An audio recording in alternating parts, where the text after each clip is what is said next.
चुनाव के वक्त सारी पार्टियां अपने अपने काम गिनाने में लगी रहती हैं, लेकिन कांग्रेस की रिवायत उल्टी होती जा रही है। वरिष्ठ कांग्रेस नेता पिछली सरकारों की नाकामियों को जनता के सामने पेश करने में लगे हैं।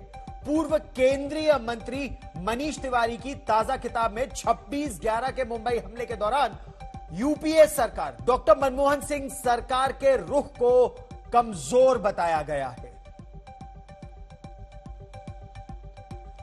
मनीष तिवारी मंत्री रहे हैं डॉक्टर मनमोहन सिंह सरकार में, केंद्रीय मंत्री, सूचना और प्रसारण मंत्री रहे हैं। उन्होंने अपनी किताब में लिखा है 26/11 के हमलों के वक्त भारत को सख्त उत्तर देने की आवश्यकता थी।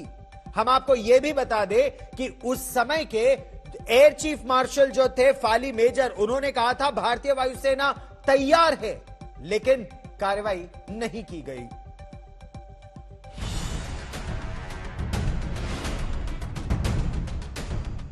छब्बीस नवंबर 2008 अमेरिका के 9/11 के बाद दुनिया का सबसे बड़ा आतंकी हमला। हर साल की तरह इस बार भी हमले की 13वीं बरसी से पहले उस घटना की चीर-फाड़ और सरकार की कार्रवाई पर सवाल। हर साल ये काम बीजेपी और उसकी सहयोगी पार्टियों का होता है, लेकिन इस बार हैरत अंगेज तरीके से कांग्रेस के बड़े नेता मनीष तिवारी ने ये मोर्चा संभाल लिया।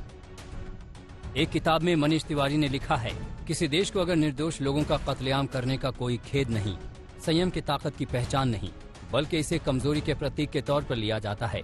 26/11 एक ऐसा मौका था जब शब्दों से ज्यादा कार्रवाई दिखनी चाहिए थी। मुंबई हमले के बाद भारत को तीव्र जवाबी कार्रवाई करनी चाहिए थी। राष्ट्रीय सुरक्षा के नाम पर बीजेपी वैसे ही कांग्रेस को कटघरे में खड़ा करती रही है। अब जब मनीष तिवारी जैसे कांग्रेसी ने खुद ही ये जिम्मा ले लिया, तो बीजेपी के आरोपों पर जैसे मुहर ही लग गई। आज कांग्रेस शासन में पूर्व केंद्र मंत्री मनीष तिवारी जी ने स्वीकारा है, कबूल लिया है कि उनकी सरकार ने राष्ट्र सुरक्षा को दांव पर लगा दिया। सोनिया गांधी जी, हमारा प्रश्न है आपसे, ये अनुमति और खुली छूट भारत की वीर सेना को क्यों नहीं दी गई? और दरअसल मनीष तिवारी की नई किताब जल्द लॉन्च हो रही है। 10 फ्लैश पॉइंट्स 20 ईयर्स नाम की किताब में उन्होंने देश दुनिया को दहला देने वाले आतंकी हमले का जिक्र किया है और इस दौरान अपनी ही पार्टी की सरकार के रवैये को कमजोर दिखाया है। हालांकि कांग्रेस का कोई बड़ा नेता मनीष तिवारी पर बोलने को तैयार नहीं है, लेकिन उन पर एक्शन शुरू हो चुका है। आज सुबह कांग्रेस अनुशासन समिति की बैठक हुई। अनुशासन समिति के अध्यक्ष AK एंटनी और आनंद शर्मा सोनिया गांधी के आवास पर पहुंचे। सूत्रों का दावा है कि इस बैठक में मनीष तिवारी और उनकी किताब पर चर्चा हुई, लेकिन कांग्रेस अपने नेता के सवालों के जवाब देने की बजाय उल्टे बीजेपी से सवाल पूछ रही है। कोई नेता अपनी निजी टिप्पणी करे, उस पे पार्टी अपना वक्तव्य दे, सफाई दे, मैं इसके पक्ष में कभी नहीं रहता। किताब आने दीजिए, बाहर देख तो लें। किताब पढ़े बगैर आप चाहते हैं कि हम पूरी उस पे पोस्टमार्टम कर दें उस किताब का, वो संभव नहीं होता।